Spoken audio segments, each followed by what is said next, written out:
Boa noite, sejam todos bem-vindos. Estou muito feliz de estar aqui, não é a primeira vez. Agradeço muito as palavras de Dom Geraldo. E o que nós vamos fazer hoje aqui é um sumário sobre o que vai acontecer a partir de amanhã. Nós queremos transmitir alguma coisa desse inconsciente que a gente descobriu como sendo bem mais profundo e mais amplo do que aquilo que já se conhecia dele. Então temos duas preocupações básicas com essa descoberta do inconsciente. Uma é a parte terapêutica, nós vamos tocar ligeiramente nisso, e a outra é a parte preventiva, porque o nosso inconsciente, o inconsciente que nós conhecemos, que nós trabalhamos, é o inconsciente que é abordado diretamente e de tal forma que a própria pessoa revele o que está nele. Então é muito diferente do que um inconsciente que nós conhecíamos, que é o inconsciente que tem que aflorar o consciente para ser analisado, interpretado de acordo com uma teoria. E na realidade, quando se faz isso com o inconsciente, não se chega mais à causa primeira daquele problema que está realmente incomodando a pessoa.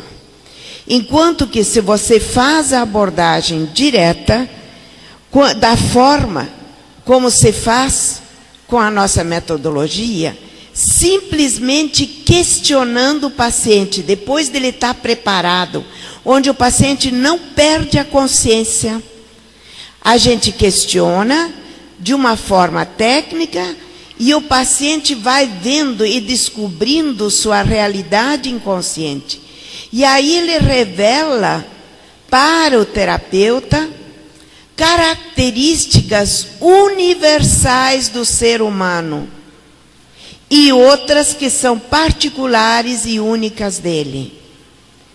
Na medida em que nós fazíamos o questionamento ao inconsciente, e hoje nós temos 30 mil pacientes tratados com a equipe toda, a gente tem a escola também, esse inconsciente foi nos ensinando muita coisa que a gente já sabia por ter aprendido de nossos pais ou de outras pessoas orientadoras, mas que a gente não tinha certeza como se tem agora, quando se ouve as mesmas coisas vindo e sendo ditas pelo inconsciente mais profundo do ser humano. Então veja, o inconsciente, ele não é apenas uma instância cheia de registros problemáticos de traumas.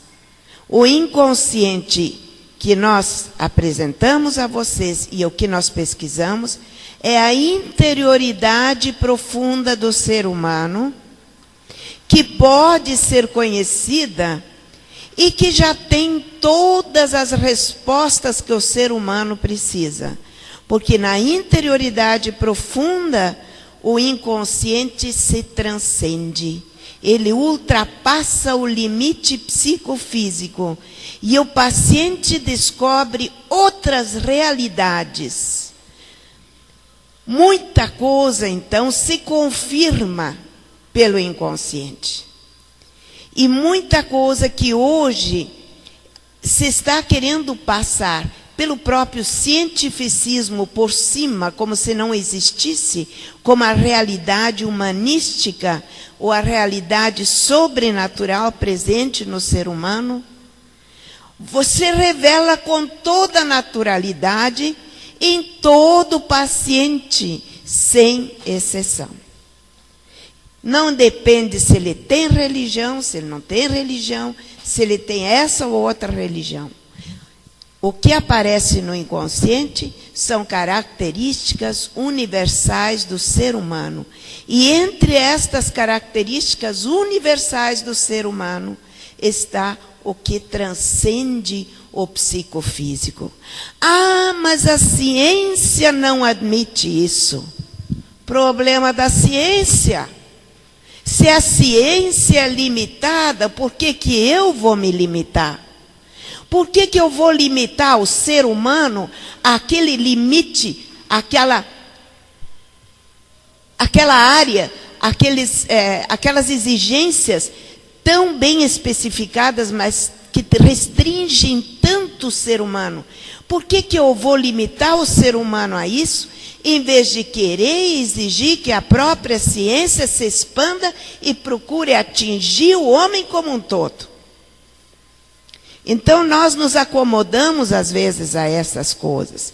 E, a partir daí, uma vez que nós nos contentamos com uma ciência que faz maravilhas, mas que fala só sobre o psicofísico e que fala dentro de variáveis mínimas, de condições bem especificadas, nós temos que, a partir, em vez de nos contentar com isso, nós temos que começar a exigir, e há a possibilidade de que a ciência se amplie, que considere essas outras realidades, ou que considere ao menos as suas limitações. O inconsciente, quando nós estamos acostumados a ver que no inconsciente existem traumas, né? Bom, se você vai, esse trauma, ele, quando aparece numa análise, ele é racionalizado. O que quer dizer racionalizado? Ele é deformado, depois é analisado, depois é interpretado. Se você faz a abordagem direta, e toda pessoa pode fazer a abordagem direta do inconsciente, sem hipnose, sem ter que perder nada da sua consciência, estando totalmente consciente quando faz isso. Então, no momento em que se aborda este inconsciente, nós vamos descobrindo que toda a nossa vida está presente, está registrada em nosso inconsciente. Não só os traumas, mas muito antes dos traumas. E nós vamos ver também que no inconsciente existem registros básicos que se abrem como leques em sintomas, que na realidade todos os nossos problemas físicos e psíquicos, eles são todos unificados neste código único que está no inconsciente. E este código único que está no inconsciente, ele já se apresenta desde a fase do útero materno. Desde a fase do útero materno, as pessoas que se submetem à terapia veem a si mesmos, veem a sua realidade física e veem também os códigos que eles próprios fizeram.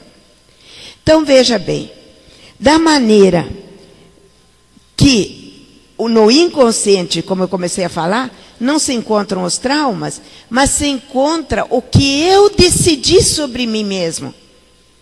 Nós chamamos isso de frase registro, ou de frase conclusiva. Eu registro alguma coisa, eu vejo no útero materno que meus pais não se entendem, ou eu vejo no útero materno que mamãe diz para o papai que está grávida e o papai vira as costas e vai embora. Eu vejo isso, um paciente vê isso, né? Então, nesta hora, ele tem uma reação. Aí ele vai fazer um registro nesse inconsciente de uma frase dele. Como, por exemplo, meu pai não me quer, então eu sou a metade.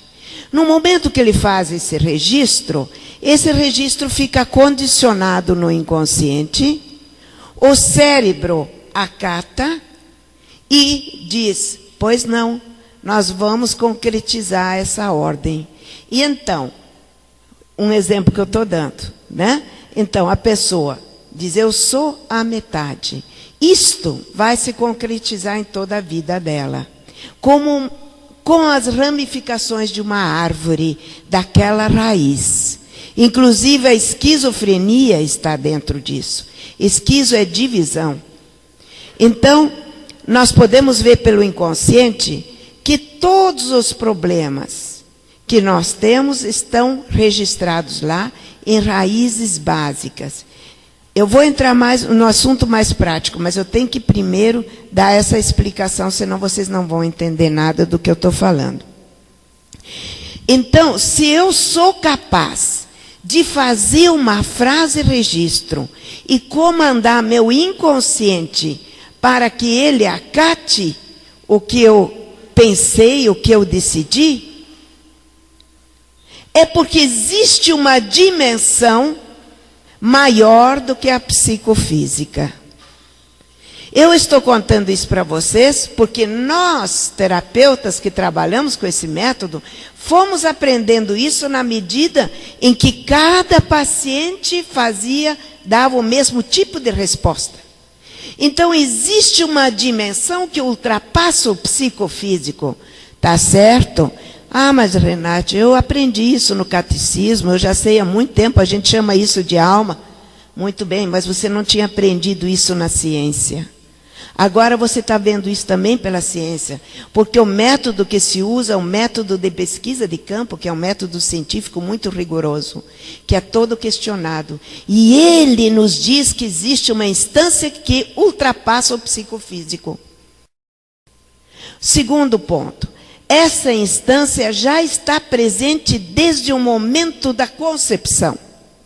No momento da concepção, a pessoa já olha sobre o seu óvulo e seu espermatozoide e sabe a carga genética que tem no óvulo e que tem no espermatozoide. Portanto, o ser humano já está presente como ser desde o momento da concepção. Eu tive há uns anos num congresso de bioética na Holanda. Então, eles estavam nesse dilema. Porque disseram assim, olha, nós temos que traçar normas contra o aborto. Mas nós não podemos traçar porque nós não sabemos onde e quando o ser humano começa a existir. Um psicólogo dizia isso, o teólogo dizia outro, cada um dizia uma coisa. Hoje não tem mais essa dúvida. Se você em 30 mil pacientes não tem uma exceção, é porque é real. É verdadeiro. Desde o momento da concepção, o ser humano como ser já está presente. E este ser humano, neste momento da concepção, olha sobre seus pais. Se a gente manda olhar para cima, ele vê também uma luz. Mas nisso não vou entrar hoje. Isso aí vai ser um tema específico de domingo à tarde. Quer dizer, nós vamos ter 5 encontros, um deles com o médico, e um deles vai falar só sobre um núcleo de luz que o paciente vê. Mas esse núcleo de luz que o paciente vê na concepção, e vê em outros momentos também, é um referencial de amor. Então, a criança, quando vem, conhece o amor, e conhece o amor perfeito, porque ela fala isso. As pessoas que fazem a terapia falam isto. Eu olho para cima e vejo uma luz. Agora, para vocês não dizerem que eu não tive nenhuma exceção, eu tive o caso de um paciente totalmente ateu, agnóstico e contra qualquer coisa que se referisse à espiritualidade. Na hora da terapia, na hora da concepção, eu pedi que ele olhasse para cima para ver se via alguma coisa. Aí ele disse assim, não vejo nada não. Eu digo, tudo bem, se você visse, o que você veria? Ele disse, se eu visse, eu viria uma luz, mas a minha luz está escura. Portanto, ele viu a mesma coisa que os outros pacientes viam, só que ele já tinha escurecido a luz, mas também não pôde negar essa presença. Então, a criança surge no momento da concepção com uma compreensão do amor. Ela foi amada por primeiro. O sentido da nossa vida, cada vez mais a gente percebe que é a capacidade de amar. Mas ninguém pode amar sem ser amado, dizem os psicólogos. É verdade. Por isso que nós temos a garantia desse amor no momento da concepção. que se revela como uma luz e que toca mesmo aqueles que não têm fé. Porque a pessoa pode não ter fé, mas ela não deixa de ver essa luz, nem deixa de sentir esse amor. Porque a fé é a resposta dela. Mas Deus não é dependente da nossa resposta. E Ele pode manifestar o seu amor, e Ele manifesta seu amor, independente da nossa resposta. Por isso que todos os pacientes têm essa experiência no momento da concepção. Por que eu estou contando isso? Porque no momento em que a criança, no momento da concepção, olha para o óvulo espermatozoide, que ela sabe e reconhece qual é o espermatozoide dela, que ela descreve as características que vem vindo naquele espermatozoide, nós tendemos a nos deixar contaminar pelas coisas negativas que vemos lá. Por quê? Porque não encontramos o mesmo amor que a gente viu naquele amor que nos trouxe. Então, nesse momento, a criança tende a criar reações.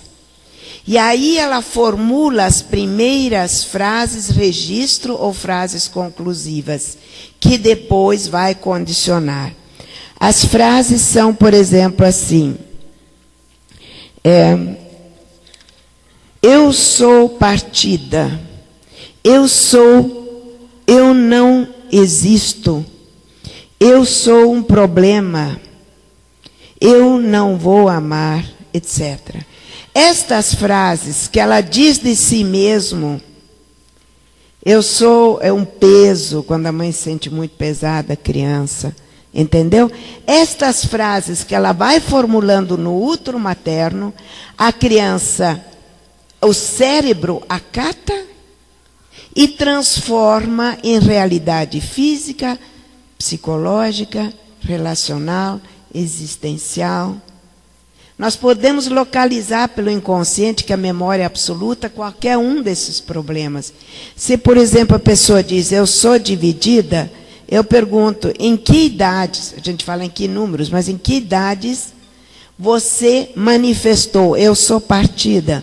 Ou então, eu sou menino, mas a mamãe queria que eu fosse menina e o papai também. O que aconteceu? Eu não sou gente.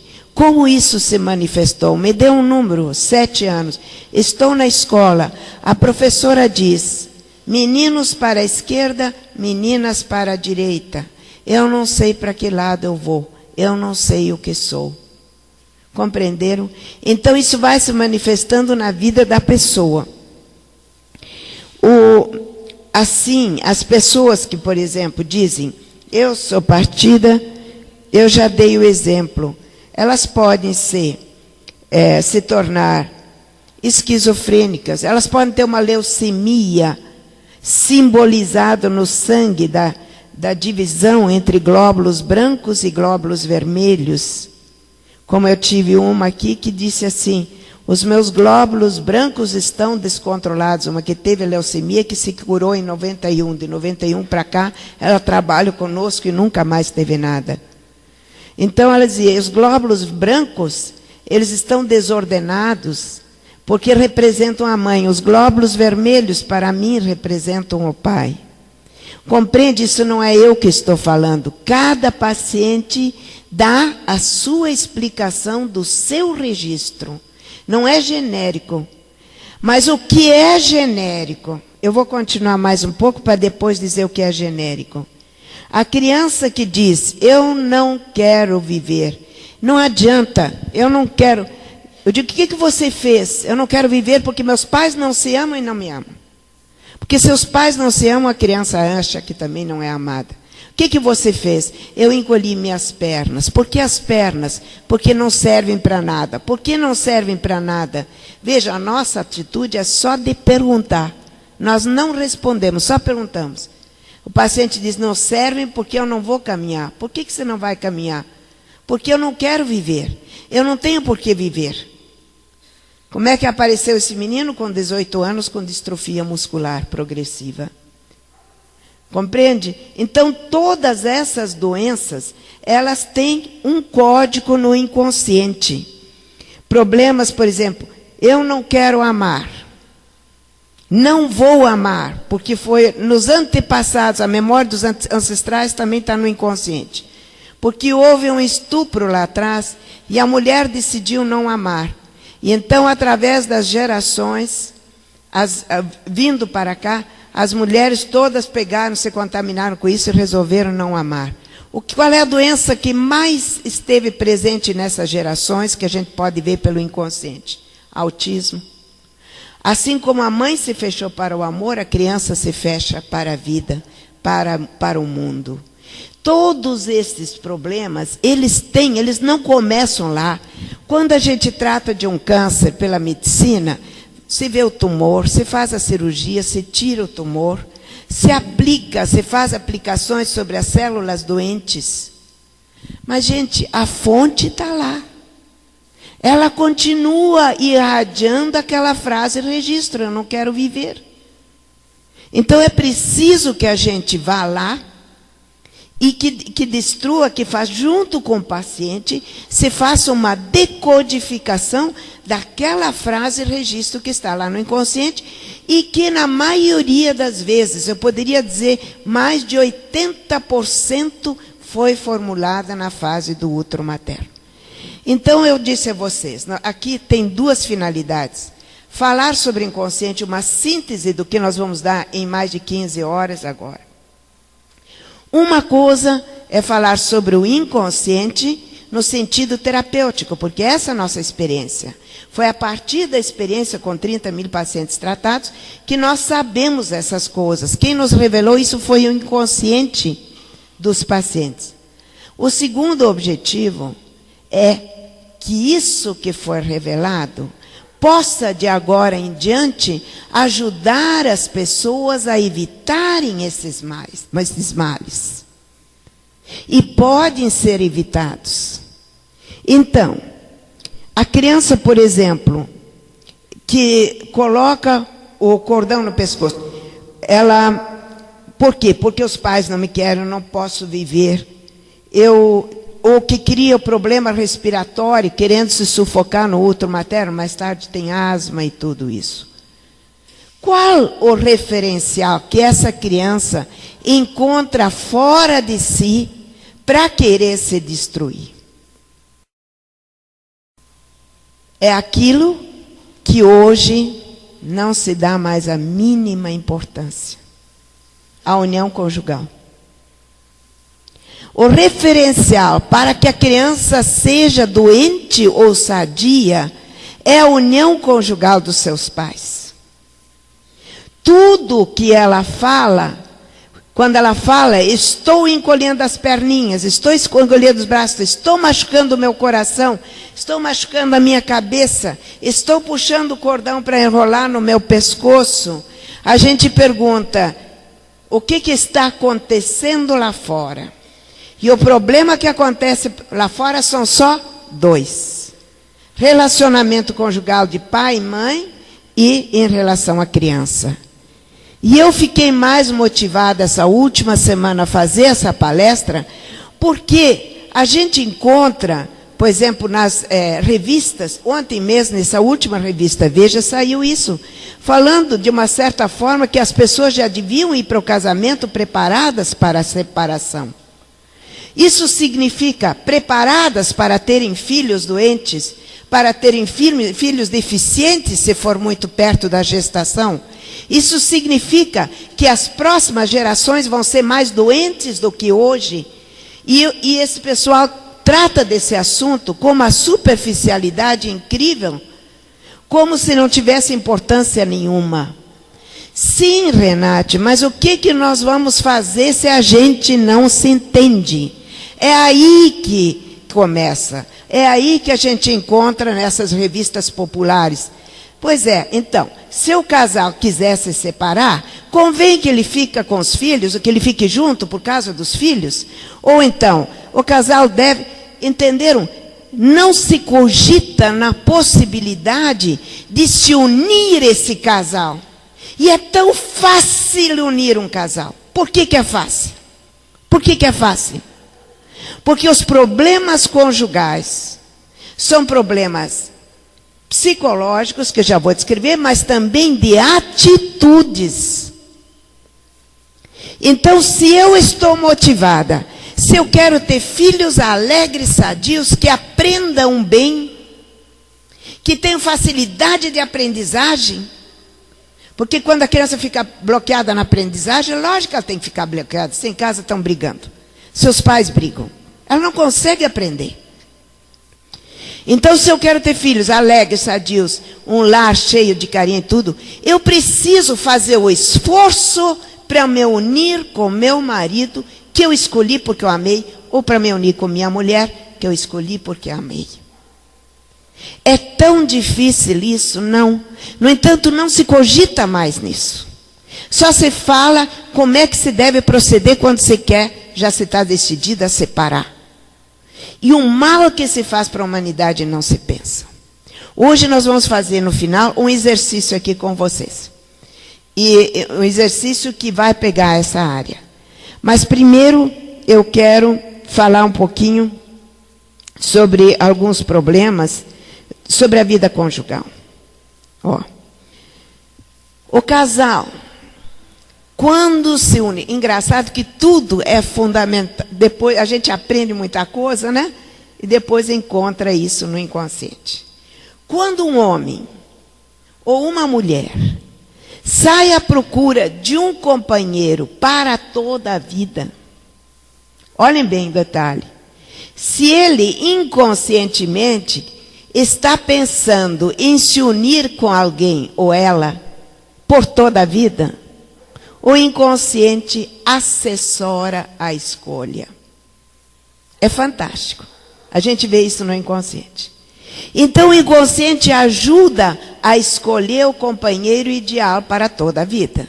É lógico que se eu só quero me unir para uns dias, umas semanas, uns meses, se eu me uno já com a ideia de separação, então o inconsciente não precisa me ajudar. Aí pode separar mesmo, não é isso?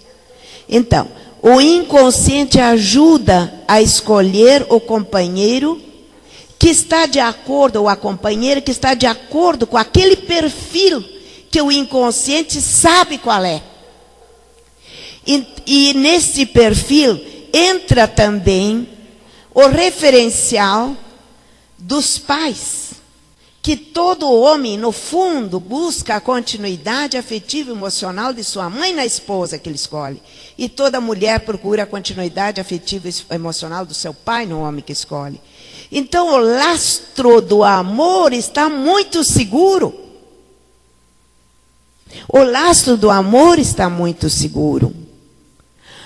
Acontece que na área psicológica existem problemas com o pai da mulher e com a mãe por parte do marido.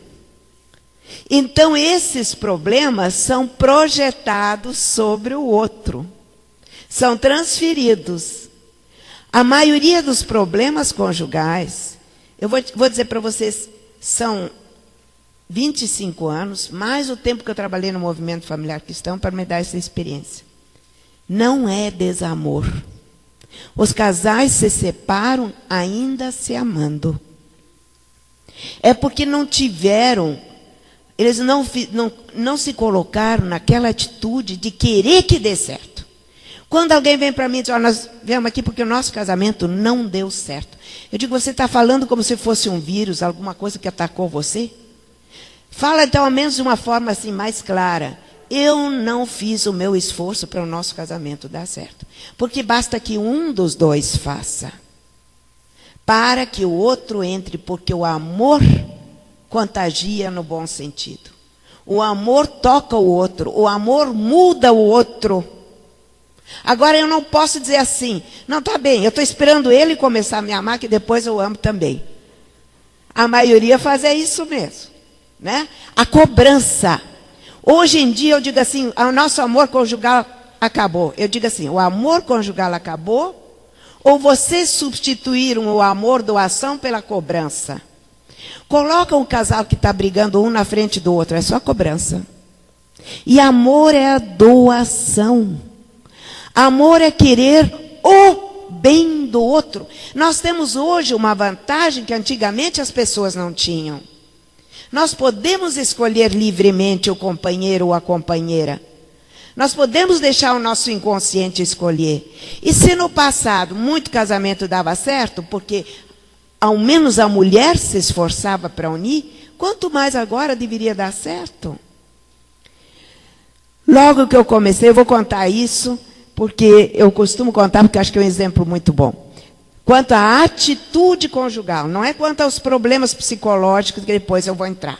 Porque essa atitude, ela está na linha do amor efetivo, do amor doação. Eu tenho que me casar com alguém porque eu quero que ele seja feliz. O que vocês veem na revista? A mulher tem direito de ser feliz? Tem. A mulher tem, o homem tem. Agora, o que a pessoa esquece de acrescentar? E vai ser feliz na medida em que fizer o outro feliz. Isso não vai lá na revista, não. Então, a atitude que é colocada é puramente egoística. Eu quero ser feliz. E eu não vou ser feliz, não é só com o marido ou com a mulher. Eu não vou ser feliz enquanto minha atitude vai ser de cobrança. É dando o que você recebe de São Francisco. E nós não acreditamos nisso. Então, logo no começo, quando eu comecei com trabalho, eu ainda não trabalhava do jeito que eu trabalho hoje. Mas apareceu um casal que foi encaminhado porque tinha uma menina com dificuldades na escola. Aí entrou, primeiro entraram os dois, mas não queriam falar, porque não entenderam. Eu não sei por que essa professora, a professora tinha feito tratamento conosco. Por que ela nos mandou fazer um tratamento psicológico? Nós estamos tão bem, e a menina não está aprendendo nada, mas não tem nada a ver conosco. Eu digo, vamos fazer o seguinte, entra primeiro um, depois entra o outro. Aí, quando entrou a mulher, eu digo assim, então, qual é o problema conjugal de vocês? Ah, dona Renata, a senhora sabe como é que é o homem, né? E aí começou, e dizia assim, sabe, eu digo, mas eu queria fazer a sua terapia. Não, mas a senhora tem que fazer a dele, porque o problema é dele. Eu não tenho problema, não. Se a senhora conhecesse a família dele, eu acho que eu nunca gostei dele, se eu gostei já não gosto mais. Todos vocês conhecem essas conversas. Tudo bem. Aí eu chamei o marido. E ele chegou mais sisudo, mais fechado, não quis falar. Pois é, eu dou tudo o que ela quer. Eu acho que ela não pode se queixar. Pois ele olhou assim para mim, disse assim, cá para nós, faça o tratamento dela.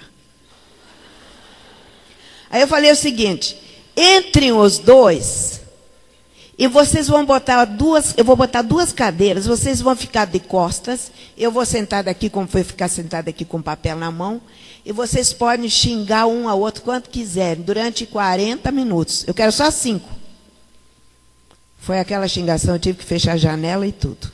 E mesmo assim, não paravam, falavam ao mesmo tempo aquela acusação.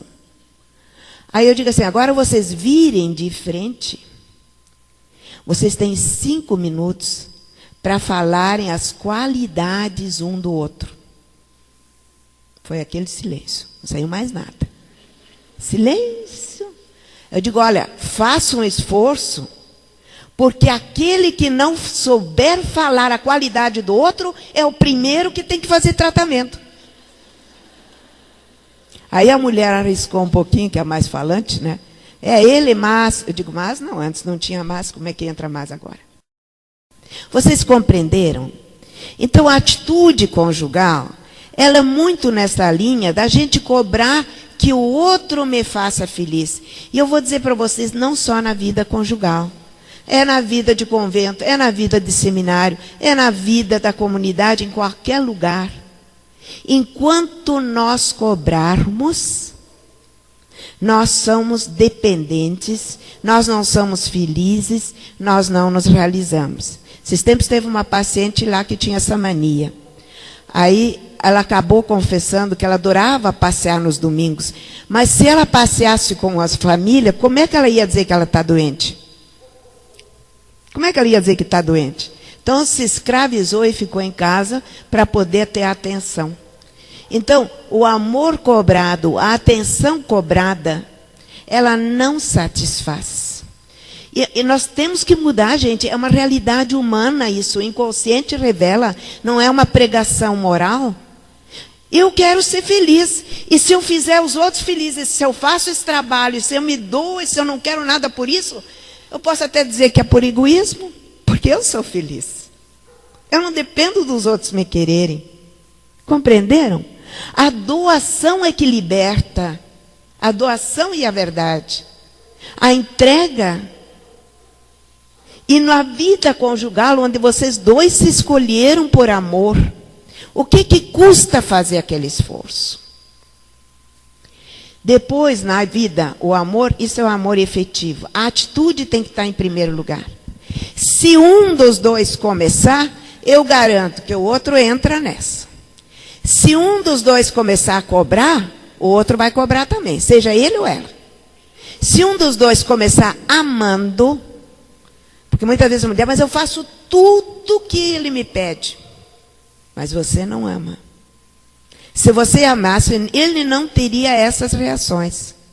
O amor transforma.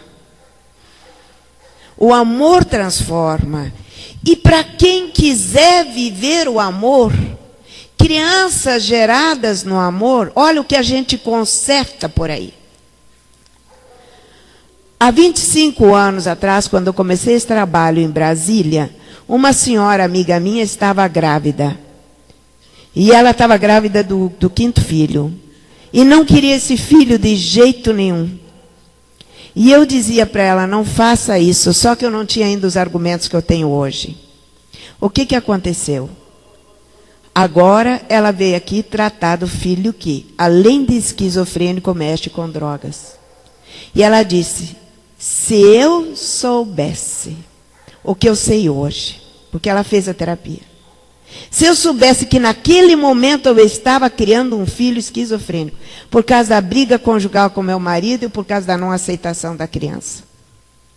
Seria tão diferente porque hoje nós somos tão unidos. Mas hoje eu me esforço. E ele se esforça. Porque nós temos um filho doente. Precisou ter um filho doente para os dois se unirem. Compreenderam, gente? Então isso é muito, muito sério. O segundo nível do amor é o nível afetivo. O primeiro é o efetivo, é esse da atitude. O segundo é o efetivo. Aí é o seguinte, entra no problema conjugal. Primeiro, a transferência de pai e mãe. Então, se vocês estão muito magoados com o marido, ou se o marido está muito magoado com a mulher, procurem ter um diálogo. Aquilo que a revista Veja disse que não pode ter, que é melhor não falar, que é melhor chamar logo um advogado, aquilo vocês têm. Sinto muito, mas só com diálogo. Um diálogo que não chega para o outro e diz assim, eu vou te dizer tudo que eu acho de ruim, de errado em você, mas o que você acha que não está bem em mim? O que te magoa? Esse que é o verdadeiro diálogo conjugal. E eu duvido que o outro não se comova se um dos dois tomar essa iniciativa. O que existe em mim que magoa você? Aí sim, aí se reconstrói. Porque às vezes, tanto a mulher como o homem não estão sabendo bem o que é que está havendo entre os dois. E se você vai pelo inconsciente, em geral é um problema só, ou dois básicos que se repetem. Então, na medida em que o casal, porque nem todo mundo vai fazer tratamento, né? Então, na medida que o casal tiver esse diálogo, de ir ao encontro do outro, e de permitir, e aqueles que têm fé, de perceberem que essa é a primeira missão do casado, tentar reajustar, porque tem sentido. O sofrimento das crianças é incrível, né? Então, no momento que um der esse primeiro passo, o outro vai ser tocado por isso. Porque, afinal de contas, os dois se escolheram por amor. E acontece também, e tem que se levar em conta também, a diferença da psicologia típica do homem e da mulher. Né? Tinha um casal que gostava muito de contar isso, que o marido era muito objetivo, porque o homem é mais objetivo em seu psiquismo. Não quer dizer que a mulher não possa aprender a ser, mas naturalmente. E ela é mais intuitiva. E que ele chegou e foi consertar o telefone, ele levou um dia, perdendo o domingo todo para consertar o telefone, não conseguia. Ela chegou e disse assim, bota tudo no lugar. E depois chegou, deu um tapinha e o telefone funcionou. Era a parte intuitiva, como tem o contrário também. Então, as diferenças conjugais, elas visam a complementação e não a destruição ou a separação, como se quer colocar. Existem diferenças básicas, mas que são complementares. Tudo isso nos é mostrado pelo inconsciente. E o terceiro nível é o nível físico, o nível da união conjugal, da união sexual. Isto que hoje parece a todos algo tão comum, algo tão presente, algo que todo mundo faz. Na vida conjugal, aparece no inconsciente como um dos maiores problemas que atinge quase 70% dos casais, que é a negação sexual da mulher. A mulher não entende, quando se nega sexualmente ao seu marido, que ela está dizendo, em outras palavras, que ele é incompetente, que ele é capaz, que ele não serve nem para ser homem. Então o homem tem a reação de ir embora, de bater a porta, de arrumar outra, porque alguma resposta ele tem que ter. Aí a pessoa vem para o psicólogo e vem se queixar de que o marido é infiel. Mas não fala a sua parte. E no inconsciente ela foge, que é uma coisa incrível. Ela fica fazendo voltas para não dizer isso. Porque ela acha que é insignificante. Não é. Existe uma característica, existe um ditado popular, que deve ter sido inventado pelos homens, acho eu, que diz assim, que o homem nasce, cresce, fica bobo e casa. Então, isso é repetido muito, isso é falado. Por quê? Porque na psicologia masculina, o homem não é naturalmente voltado para o casamento. Ele só se volta quando ele encontra a mulher que realmente ama. A mulher parece ignorar isso. Porque se ele ama a mulher, ela se coloca sempre como vítima. Porque se ele ama, é natural dentro da lei da criação que o amor espiritual se expresse no amor psicológico e que transborde na união física, que é a união total de dois seres. Agora, se nós colocamos o relacionamento sexual como algo separado e distinto do amor, então, em primeiro lugar, o amor, essa relação sexual é muito frustrativa, porque ela cobra a parte humanística que não entra nessa relação. E aí sim, isso vale muito para os jovens também. A busca direta do prazer é sempre uma frustração de prazer sexual. O prazer verdadeiro é só aquele que resulta, que vem como resposta da doação total de dois seres um ao outro. E o casal que se reconcilia, que faz as pazes, como nós temos visto assim, há centenas, esse casal também experimenta isso. Então, se a mulher tem um problema nessa área, ela deve consultar alguém para fazer o tratamento disso. E não simplesmente se sentir no direito de viver isolada sexualmente do seu marido. Isso não quer dizer que os dois não possam ter um diálogo e às vezes não terem a sua relação. Porque um ou outro está indisposto. Por outro lado, cabe também ao marido compreender como que a sua mulher, ou como é que ele pode se aproximar dela, que nenhuma mulher gosta de sentir a aproximação direta para o sexo. E que não deve se descuidar dessa parte. Então, são pequenas coisas, mas que se tornam enormes. E a criança no útero materno, quando ela vê, olha as consequências. Quando ela vê a mãe negando sexo para o papai, o que ela faz? Primeiro, ela se encolhe. Ela se encolhe. Segundo, se é menino, ele vai pensar, ele pensa assim, mamãe não ama o papai. Porque é verdade, quer dizer, porque essa seria a normalidade. A mãe ama sim, mas ele vê o que seria normal. Se a mãe ama, ela devia querer a união social. A criança sabe disso dentro do útero materno. Nós sabemos tudo. Nós sabemos tudo. Nós só não aprendemos ainda a usar o nosso inconsciente. E a criança revela isso na terapia. Mamãe não ama o papai. Se mamãe não ama o papai, ela não me ama. Se eu não sou amado, eu não quero existir. Então ela tem as mais diferentes reações de frases de registro. Uma delas muito frequente é que ela perde a identificação sexual. Porque aí ela vai querer ser, não quer mais ser parecida com o pai para não ser, porque a criança no útero materno se identifica, a menina com a mãe e o menino com o pai.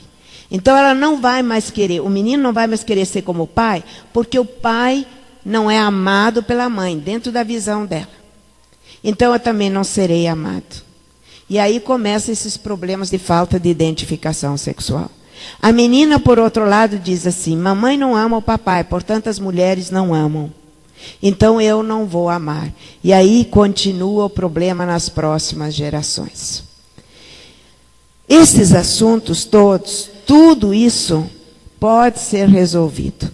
Tudo isso tem solução. E o tratamento não é a única solução. O tratamento não é a única solução. Porque muito eu trabalhei com os casais e muito disso apareceu antes de se usar essa metodologia. Mas o que eu falei para vocês revela ou ajuda para que a gente faça uma mudança. A nossa mudança, da mulher que estiver aqui, da mãe que estiver daqui, o pai que estiver aí, resulta na mudança dos nossos filhos. E é imediato. Às vezes você pergunta para a criança, por ser na pessoa, que a gente faz a terapia no adulto, mas na criança dentro dele. Pergunta essa criança, me diga um momento positivo. Ah, eu estou brincando debaixo de uma árvore com pedrinhas e estou muito feliz.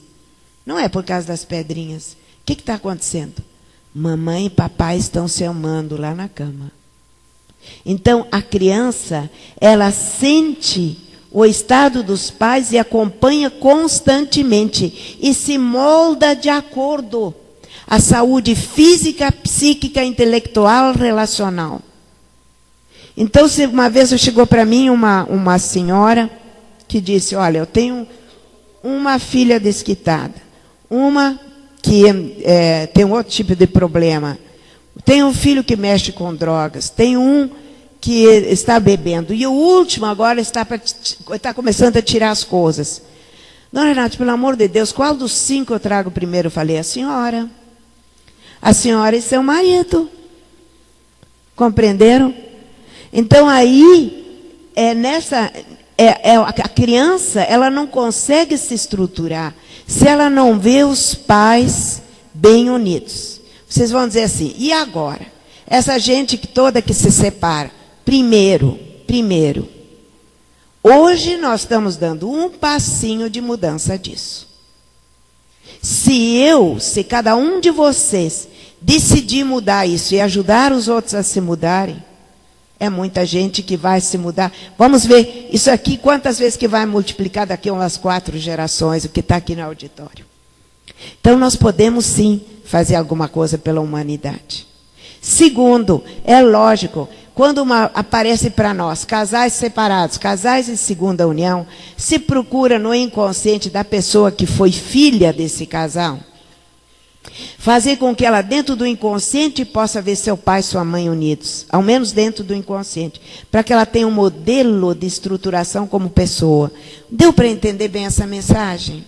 O nosso filho, ele é produto de nós dois. Por mais que um só se esforce, você só pode, eu já fiz muito isso, quando veio um casal e falou assim, olha, mas não deu, nós nos separamos e não tem o jeito, tudo bem. Então, fazer o seguinte, você só vai assumir o compromisso, no caso foi a mulher que eu estou lembrando agora, de só falar bem do seu marido para seu filho, para que ele tenha um modelo positivo de identificação. Porque senão ele vai, se você fala que o pai é ruim, não vai adiantar, ele não vai achar que você ama ele. Ele vai achar que o modelo dele, na nível inconsciente, é ruim e que ele tem que ser ruim também. Então, em nível inconsciente, a gente tem que reconciliar os dois. E para surpresa minha, muito casal que eu aconselhei isso, acabou se voltando de novo um para o outro. Porque aprendeu a pensar bem do outro. Aprendeu a pensar bem por causa do filho, mas aprendeu.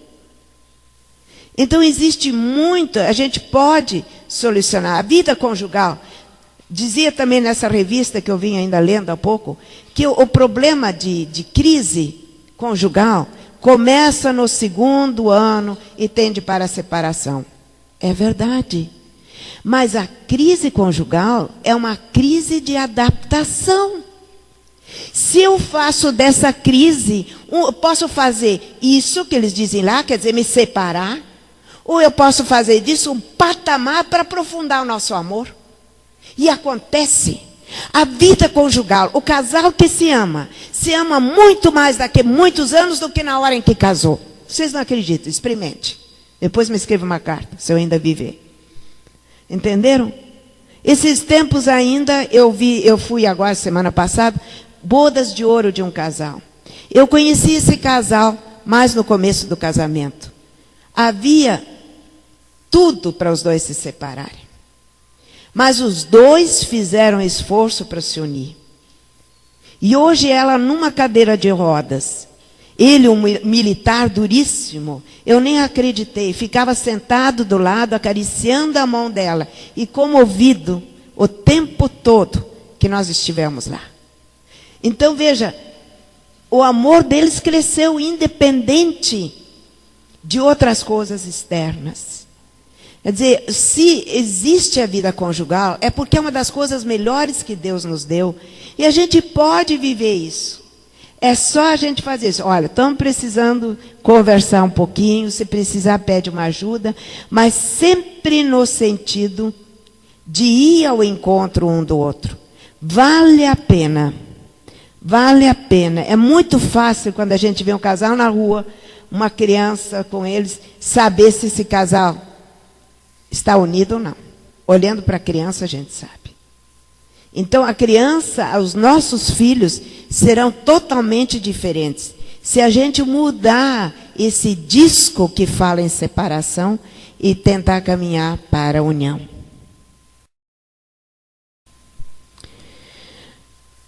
O meu propósito hoje, eu tentei fazer, mas falta ainda muita coisinha, era para fazer mais ou menos um sumário, para dizer a vocês, primeiro, que isso que nós estamos falando, talvez muita coisa vocês já sabem, estão cansados de saber.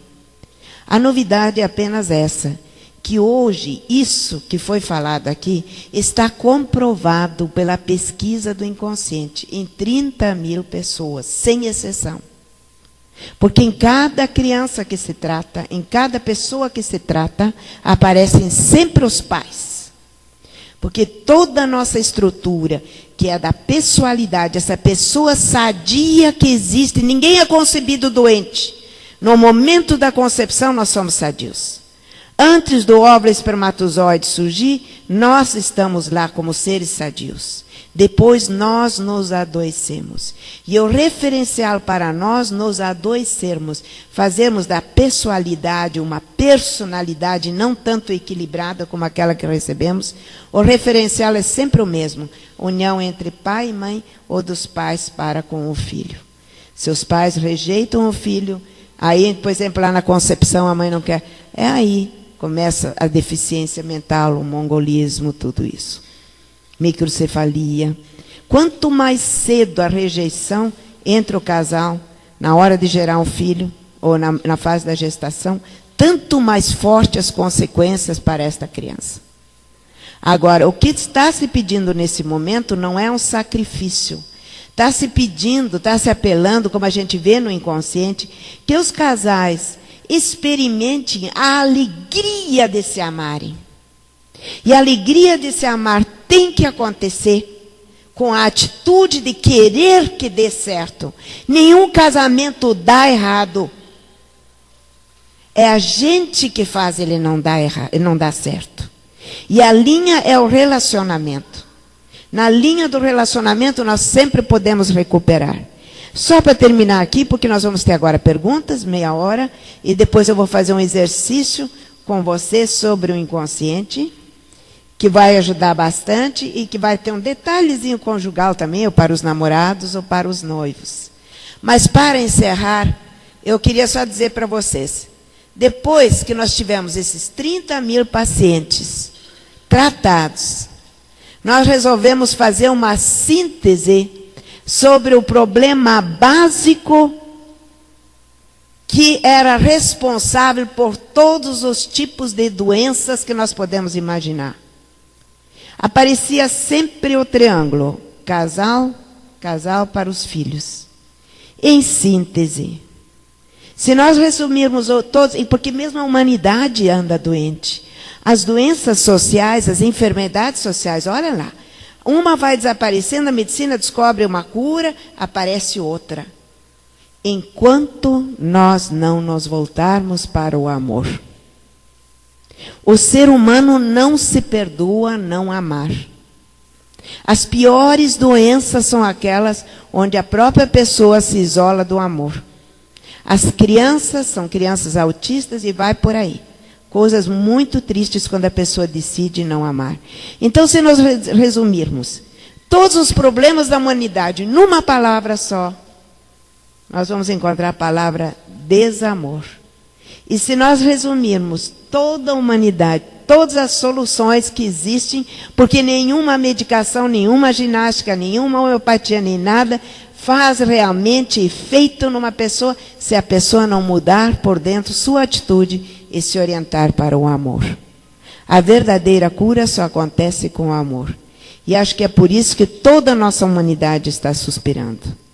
Então eu sinto não poder falar muito mais hoje, e sobre outros assuntos, entrar em detalhes, mas para quem continuar a partir de amanhã, nós vamos aprofundar esse tema em maiores detalhes e vamos fazer exercício também todos os dias com o auditório. E no fim, eu tenho certeza que todos vocês já vão se sentir bem mais leves, mais soltos do que quando vieram aqui.